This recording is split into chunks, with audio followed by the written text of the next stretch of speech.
Career progression and addressing manpower shortages within the Victoria County Sheriff's Office are key parts of Justin Marr's campaign for sheriff.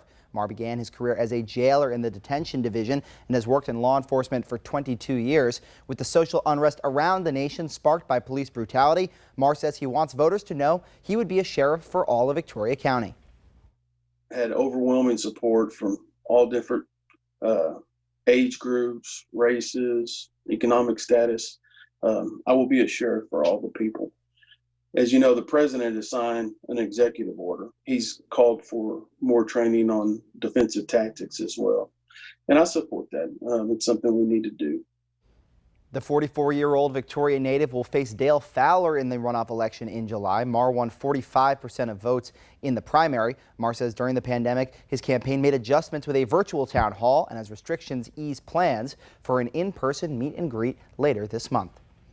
Victoria business leader and sheriff candidate Dale Fowler stretched a much shorter campaign over 8 months as the COVID-19 pandemic caused that May runoff election to be moved to July 14th. The 57-year-old Victorian has business experience as the president of the Victoria Economic Development Corporation, as well as a law enforcement background as a graduate of the Victoria Police Academy. In response to the recent reports of police brutality and protests across the nation, Fowler says he's hopeful for change. There's really nothing like tragedy to unify our nation. And I believe that we were universal in our disdain as we watched the video of George Floyd. And I think that's true across this country.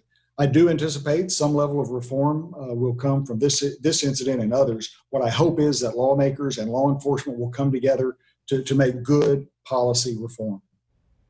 Fowler won 42.1% of votes in the runoff election. Early voting begins June 29th. And before you head to the polls or vote by mail, Fowler wants to remind voters that he remains committed to keeping illegal drugs off the streets. Fowler believes his experience in working with area leadership through the Victoria Economic Development Corporation, as well as some law enforcement experience, would make him the best choice for the job.